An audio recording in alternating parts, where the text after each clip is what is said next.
প্রিয় ষষ্ঠ শ্রেণীর শিক্ষার্থীরা, তোমাদের গণিত বইয়ের প্রথম অধ্যায় অনুশীলনী 1.5 স্বাভাবিক সংখ্যা ও ভগ্নাংশ, এখান থেকে অনুশীলনীর যে অঙ্কগুলো রয়েছে আজকের ক্লাসে আমি তোমাদের সেই অঙ্কগুলোর সমাধান শিখিয়ে দেব। শিক্ষার্থীরা, ক্লাসটি শুরুর পূর্বে তোমাদের সবার প্রতি একটা রিকোয়েস্ট থাকবে, তোমরা যারা এই চ্যানেল নতুন অবশ্যই চ্যানেলটি সাবস্ক্রাইব করবা, আর যারা করেছো তাদেরকে অসংখ্য ধন্যবাদ। শিক্ষার্থীরা, এখানে প্রথম অঙ্কে তোমাকে বলা হয়েছে গুণ করতে, অর্থাৎ এখানে দুইটা ভগ্নাংশ দেওয়া আছে, এই দুইটা ভগ্নাংশ আমরা কি করব, গুণ করব। তবে এর আগে তোমাকে একটা বেসিক বিষয় স্যারে তোমাদেরকে শিখিয়ে দিচ্ছি। ভগ্নাংশ হচ্ছে তিন প্রকার, একটা হচ্ছে প্রকৃত, আরেকটা হচ্ছে অপকৃত, আরেকটা হচ্ছে মিশ্র। এই যে এই জায়গার মধ্যে স্যার তাহলে কোন ভগ্নাংশ দেওয়া আছে, এই জায়গার মধ্যে মিশ্র ভগ্নাংশ দেওয়া আছে, দেখছো? এই যে মিশ্র ভগ্নাংশ। এখন মিশ্র ভগ্নাংশকে সবসময় গুণ, যোগ, বিয়োগ যেটাই করি না কেন এটাকে আমাকে অপকৃত ভগ্নাংশে রূপান্তর করতে হবে। আচ্ছা, চলো কীভাবে অপকৃত ভগ্নাংশে রূপান্তর করতে হয় সেটা একটু শিখে নিই। এই যে এই ভগ্নাংশটাকে তোমাকে ভেঙে লিখতে হবে। কি করতে হবে? ভেঙে লিখতে হবে। ধরো আমরা এখানে শিখতেছি, তুমি কি করবা দেখো তো। এই যে সংখ্যাটা প্রথমে আমি লিখতেছি 2, আর নিচে কত? 5, মানে অর্থাৎ 2 সমস্ত 5/3 এই সংখ্যাটি না। এখন এই সংখ্যাটির মধ্যে তুমি 2 এবং 5-এ গুণ করবা। কে কে কে কে গুণ করতে হবে? 2 এবং 5-এ গুণ করবা। 2 এবং 5-এ যদি গুণ করো, 5 দুগুণে কত হবে? 10। তুমি 10 উপরে লিখতেছো, বাট 3-এর মনে কষ্ট যাবে। কেন? 3 তো আগে থেকে উপরে তার অবস্থান, সো 3কে বাদ দেওয়া যাবে না। তাহলে 10-এর 3-এ যোগ করলে কত হবে? 13। তাহলে তুমি 13ই লিখবে উপরে, ঠিক আছে? কারো মনে কষ্ট দেওয়া যাবে না। আচ্ছা, এটা বুঝলাম যে স্যার এই দুইটা সংখ্যা 2 এবং 5-এ গুণ করে 5 দুগুণে 10, আর উপরের সংখ্যা 3 যোগ করলাম, মোট 13 হলো। নিচে তাহলে কি বুঝবে? নিচে এই 5-এর 5, বেচারার কোনো দোষ নেই, এ সাথে ছিল এই 5, এটা যেভাবে আছে ওইভাবে থাকবে। আচ্ছা স্যার, এটা দেখাইছি। ধরো আরেকটা আছে ভগ্নাংশ, এই যে একটা ভগ্নাংশ দেখতে পাচ্ছ না, ধরো স্যার এটাও তোমাদেরকে এখানে দেখাই দিচ্ছি। 1 পূর্ণ বা 1 সমস্ত 13 ভাগের কত বলো তো? 7 না? এখন তোমাকে কি করতে হবে বলো তো ভাইয়া? এই যে 1 আর 13 তোমাকে কি করতে হবে? গুণ করতে হবে। 1 আর 13 গুণ করবা, তুমি বলো 13 আর 1-এ গুণ করলে কত হবে? 13 না? তুমি যদি 13 উপরে বসাও তাহলে 7-এর মনে কষ্ট যাবে না? বলছে 7 বলবে আমি তো আগে থেকেই উপরে ছিলাম, তুমি আমার জায়গায় কেন দখল করতেছো? সো 13কেও লিখবো, 7কেও লিখবো, কারো মনে কষ্ট আমরা দিব না। সো 13 এবং 7-এ যোগ করলে, 13 আর 7-এ যোগ করলে কত হবে বলো তো? 20 হবে না? তার মানে আমরা উপরে কত লিখতে পারি? 20 লিখবো, ঠিক আছে? আর নিচে বেচারা 13, ওইটার দোষ নেই, ওইটা যেভাবে আছে ওইভাবে থাকো, ঠিক আছে? এভাবে আমরা কি করব? যে কোনো মিশ্র ভগ্নাংশকে ভেঙে লিখব, পরে গুণ, ভাগ, যোগ, বিয়োগ যেটাই বলি একদম সহজ, ঠিক আছে? এটা যদি বুঝতে পারো বাকি অঙ্কগুলো তোমার জন্য একদম ইজি হবে। আচ্ছা চলো তাহলে প্রথম অঙ্কটা দেখি। এই যে প্রথম অঙ্কটাতে এখানে দেওয়া আছে, আমরা প্রথম অঙ্কটা তুলে নিলাম এই জায়গাতে। তারপরে কি করব? এইটাকে আমি ভেঙে লিখলাম। এই যে ভেঙে একটু আগে দেখালাম কীভাবে ভেঙে লিখতে হয়। 5 আর 2 গুণ করবো, 5 দুগুণে 10, 10-এর সাথে 3 যোগ করলে উপরে কত হবে? 13, আর নিচের 5 ওইটা যেভাবে আছে সেভাবে সেম একইভাবে থাকবে। এখানেও সেম একইভাবে 13 আর 3 গুণ করলে কত হবে? 13, পরে 7 যোগ করলে কত হবে? 20, উপরে তাহলে 20, নিচে কত? 13। ভেঙে লেখাটা বুঝছো তো? আচ্ছা, আর মাঝখানে তো গুণ চিহ্ন, এই যে মাঝখানে এখানে গুণ চিহ্ন, এটার কোনো, এটা যেভাবে আছে সেভাবে থাকবে। এখন আমাদের এখানে গুণের কাজটা হচ্ছে কাটাকাটি করা, যদি মিলে কেটে দেবো, আর যদি না মিলে তাহলে কাটাকাটির কোনো দরকার নেই। তো এখানেও নিচে 13, এখানেও 13, কেটে দিলাম, ঠিক আছে? আর এই 5 দ্বারা স্যারে কী করব? এই 5 দ্বারা 20কে ভাগ করব, 4 5 20। তার মানে আমাদের অ্যান্সার কত হলো? এই লাইনটার দরকার নেই, এই লাইনটা একটু কেটে দিচ্ছি, তোমরা একটু এলোমেলো হয়ে যাবে, তাই না? আচ্ছা, তাহলে উত্তর কত পাইছি? 4 না? এই হচ্ছে আমাদের অ্যান্সার 4। এই অঙ্কটার অ্যান্সার কত? 4, ঠিক আছে? আচ্ছা, ধরো বুঝতে পারো নাই, ভাইয়া তোমাদেরকে আরেকটা দেখাই দিচ্ছি। এই অঙ্কটা একটু ফলো করো। এখানেও সেম একইভাবে 3টা ভগ্নাংশ দেওয়া আছে, আমরা 3টা ভগ্নাংশ লিখলাম, ঠিক আছে? লিখবো, তারপরে কি করব বলো তো? তারপরে এই ভগ্নাংশটাকে এখানে কি করব? ভেঙে লিখব। যেমন এটাকে আমি যদি এখানে লিখতে যাই, এই জায়গাতে কিভাবে লিখবো বলো তো? ওই যে 4 আর 3 গুণ করবো, 3 4 12, কিন্তু উপরে 1 আছে, তা 12 আর 1-এ যোগ করলে কত হবে? উপরে 13, আর নিচের 3 যেভাবে সেভাবে, ঠিক আছে? আবার সেম একইভাবে 27 আর কি করব? এটা তো ঠিক আছে, এটা ঠিক আছে, এটা যেভাবে আছে ওইভাবে, এটার কোনো কাজ নেই, এটা ঠিকঠাক পথেই আছে। বাট এইটা দেখো, এই জায়গায় দেখো 4 আর 26 আছে, তাই না? প্রথমে আমরা কি করব, এই 4 এবং 26-এ কী করব, গুণ করব। 4 এবং 26-এ গুণ করলে কত হবে, 100 কত হবে, তো সেটার সাথে 7 আবার আমরা কী করবো, আবার যোগ করব। সেটার সাথে আমরা কী করবো, 7 যোগ করব, তো পরে মোট হবে কত, 111 হবে, ঠিক আছে। আর নিচে 26, এটা যেভাবে আছে ওইভাবে থাকবে। তার মানে কি, তার মানে আমরা এখান থেকে এই ভগ্নাংশটাকে ভেঙে, মিশ্র ভগ্নাংশটাকে ভেঙে এখানে কি করলাম, অপকৃত ভগ্নাংশে রূপান্তর করলাম, ঠিক আছে। আচ্ছা, ব্যাকেট দিয়ে যেখানে লিখে বলা হয়েছে অপকৃত ভগ্নাংশের রূপান্তর, এটা লেখার দরকার নেই, তুমি জাস্ট এটা জানবা যে এই অঙ্কটা করতে হলে অপকৃত ভগ্নাংশের রূপান্তর করতেই হবে। আচ্ছা, এরপরে এখন আমরা কি করব, দেখো এখানে বাংলা ইংরেজিতে লেখা হয়েছে, এই জন্য দুঃখিত। ধরো এই লাইনটার এই লাইনটা আর এই লাইনটা সেম, ঠিক আছে, এখানে কোনো পার্থক্য নেই, হয়তো ডাবল করে লেখা হয়েছে, তো তুমি চাইলে এই লাইনটা কেটে দিয়ে এই লাইনটা বিবেচনা করতে পারো, ঠিক আছে। আচ্ছা, এখানে আমরা এই লাইনটা কিন্তু সেম, ঠিক আছে, আমরা এখন এই লাইনটার সমাধান করব কীভাবে বললাম, যদি মিলে যায় কেটে দিব, আর যদি না মিলে তাহলে কি করব, আমরা উপরে উপরে গুণ করব, নিচে নিচে গুণ করব। এখন কাটাকাটি যায় কি না তুমি একটু চেষ্টা করো, 13 দ্বারা 26কে ভাগ করো, 13 দুগুণে 26, আর ভাগ যায় দেখো তো। আবার 3 দ্বারা তুমি যদি, অন্য কালার দিয়ে দেখাচ্ছে, 3 দ্বারা তুমি যদি আবার 27কে ভাগ করো, 3 নং কত 27। এখন 9টা উপরে লেখার মানেটা কি, আর 26-এর সাথে 2টা লেখার মানে কি, তুমি বলতে পারো যে স্যার, আমি আবার রিপিট করতেছি, দেখো তুমি বলতে পারো যে স্যার 13 দ্বারা আপনি 26কে ভাগ করছেন, তাহলে বড় সংখ্যা যেদিকে থাকবে তুমি ওই সংখ্যাটাকে ওই দিকে দিবে, ঠিক আছে। 13 দুগুণে 26, এই 2টা এখানে দিবে। এবার তুমি আবার সেম একইভাবে 3 দ্বারা 27কে ভাগ করছো, 3 নং 27, তুমি কি 9 নিচে দিবা না উপরে দিবা বলো তো, কারণ 27 বড় না, হ্যাঁ বড় সংখ্যার দিকে দেওয়ার চেষ্টা করো, ওকে। তাহলে 3 নং 27, 9 উপরে দিচ্ছ। এবার এবার আবার কাটাকাটি যায় কিনা দেখো তো, এখানে আর কাটাকাটি 9 দ্বারা 32 যায় না, আর যায় না, ঠিক আছে। তো এখন কি করব, আর কাটাকাটি যেহেতু যাচ্ছে না, উপরেরগুলো উপরে আমরা লিখবো, নিচেরগুলো নিচে লিখবো, তাহলে নিচে রইল কি, নিচে রইলো এখানে 32 রইলো, আর এখানে 2 রইলো, তো 32 আর 2 কত বলো তো, 64 না। আচ্ছা, নিচেরটা ঠিক আছে, উপরেরটা দেখি, উপরে কি আছে, উপরে এখানে রইল 9, আর এখানে রইল অবশিষ্ট রইল 111, তো 9 আর 111 গুণ করলে কত হবে বলো তো, 999 না। হ্যাঁ, তাহলে আমরা এই লাইনটা বুঝছি যে 999 আর নিচে কত 64। এখন এইটাকে ভেঙে আমরা এই অ্যান্সারটা লিখবো, এটা অর্থাৎ অ্যান্সার যখন করব তখন সেটাকে আমরা ভাগ করে পরিপূর্ণভাবে দেখিয়ে দিতে হবে। এখন সেটা আমি ডান পাশে আবার এখানে তোমাদেরকে দেখিয়ে দিচ্ছি। 64 দ্বারা কাকে ভাগ বলো তো, 999কে। তুমি 64 দ্বারা 99কে ভাগ করলে 64 একে 64, পরে 99 থেকে 64 বিয়োগ করলে কত হবে 35, পরে 9 এটা এখানে নামাইছো, তো 335, 335কে 64 দ্বারা ভাগ করলে 5, অর্থাৎ 320। এখন দেখো এই জায়গাতে তুমি ভাগ দিস, ফলাফল কত পাইছো 15 না। আচ্ছা, 15 তো তুমি ফলাফল পাইছো, এটা তো বুঝছোই তুমি, বাট তোমার এখানে তুমি কোন সংখ্যা দ্বারা ভাগ করছো, 64 না। হ্যাঁ, এই যে 64 যে সংখ্যা দ্বারা ভাগ করো এটা সবসময় নিচেই থাকবে, কিন্তু অঙ্কটাতে উত্তর কি মিলছে, বাড়তে অতিরিক্ত একটা সংখ্যা রয়ে গেল না, এই যে দেখতেছো, এই যে অতিরিক্ত যে সংখ্যাটা সেটা কোথায় আসবে বলো তো, সেটা বাড়তি যে সংখ্যাটা সেটা উপরে আসবে, 39টা উপরে আসবে। সেম একইভাবে প্রত্যেক জায়গায় প্রত্যেকটা অঙ্কে তুমি যেটা দ্বারা ভাগ করবা সেটা কোথায় লিখবা, নিচে 64 যেরকম আছে। আর তুমি ফলাফল যেটা পাবা সেটা কোথায় লিখবা, সেটা তো ফলাফল, সেটা 15-এর জায়গায় লিখছো, ঠিক আছে। আর তুমি ভাগ দেওয়ার ফলে যেটা অবশিষ্ট থাকবে সেটা কোথায় লিখবা, সেটা লিখবা উপরে, বুঝছো তো, ঠিক আছে। বাকিগুলো ঠিক একইভাবে করবা, সবগুলো স্যারে দেখাই দিচ্ছি না।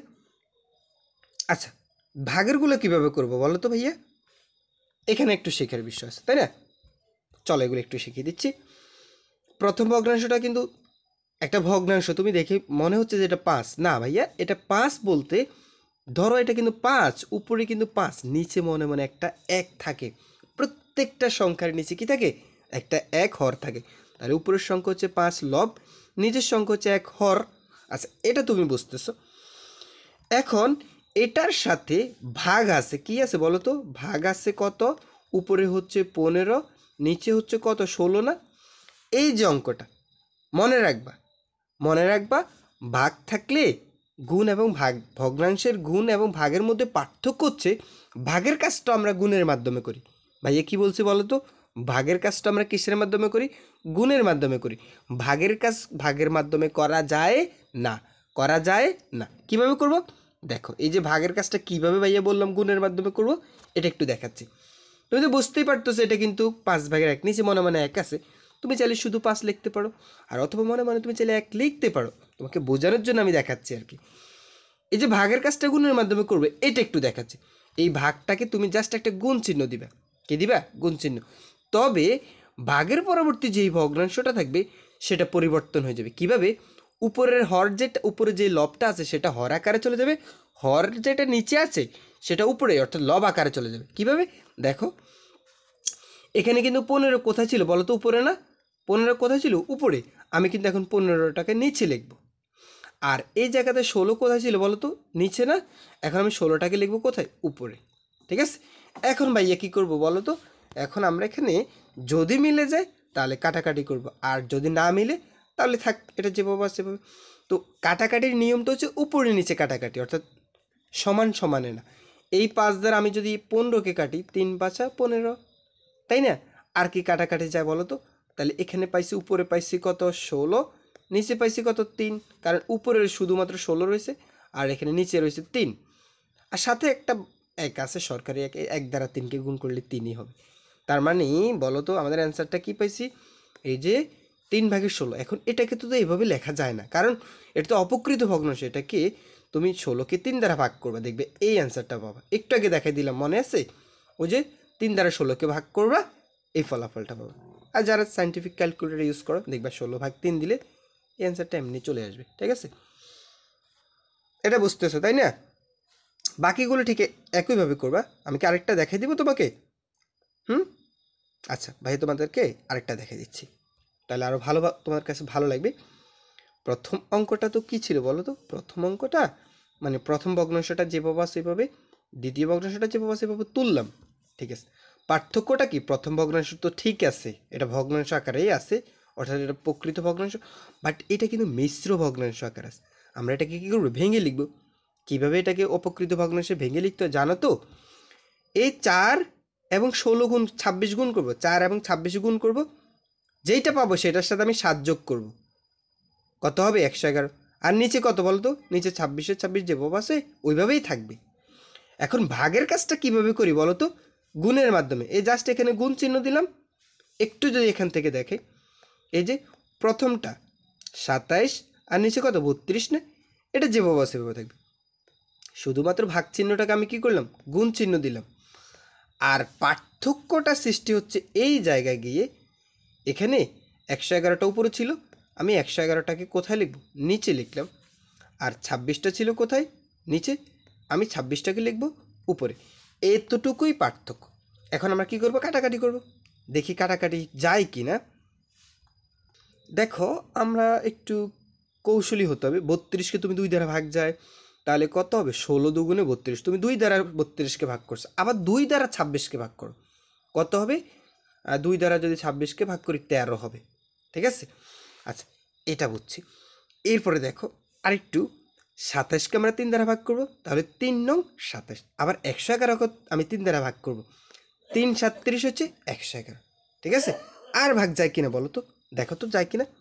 যদি না যায় তাহলে কি করব? যদি না যায় তাহলে কি করব? উপরের গুলা উপরে যোগ করব, গুণ করব, নিচের গুলা নিচে। ঠিক আছে?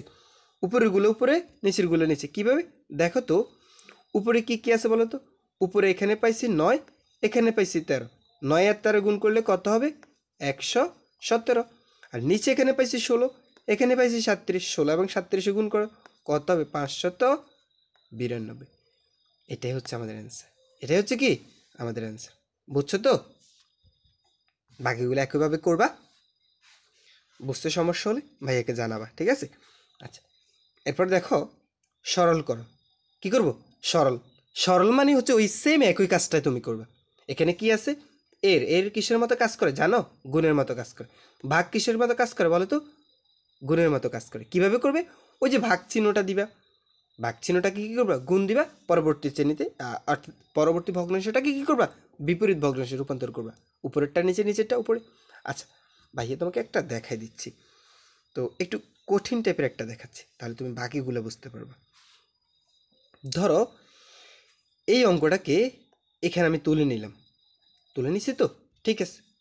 প্রথম ভগ্নাংশটা এটা যেভাবে আছে এভাবে লিখলাম, দ্বিতীয় ভগ্নাংশ যেভাবে আছে ঠিক একইভাবে এখানে লিখলাম, তৃতীয় ভগ্নাংশ যেভাবে আছে ঠিক একইভাবে এখানে লিখলাম। কিন্তু এই জায়গাটাতে দেখো পার্থক্য শুধু এই জায়গাতে আমাদেরকে এটা মিশ্র আকারে দেওয়া আছে। ওই যে কী করতে হবে বলো, দেখছো, যোগ বিয়োগ গুণ ভাগ যেটাই করি মিশ্র ভগ্নাংশকে ভেঙে লিখতে হয়। কীভাবে, 5 এর 1 গুণ করবো, 5 একে 5, পরে 4 যোগ করবো, 5 আর 4 যোগ করলে কত, 9, তার মানে উপরে লিখবো 9, আর নিচে কত দ্বারা ভাগ করলে মানে 5, এটা যেভাবে আছে ওইভাবেই থাকবে, ঠিক আছে। আচ্ছা তাহলে এই সবগুলো বিষয় আমরা বুঝতে পারলাম।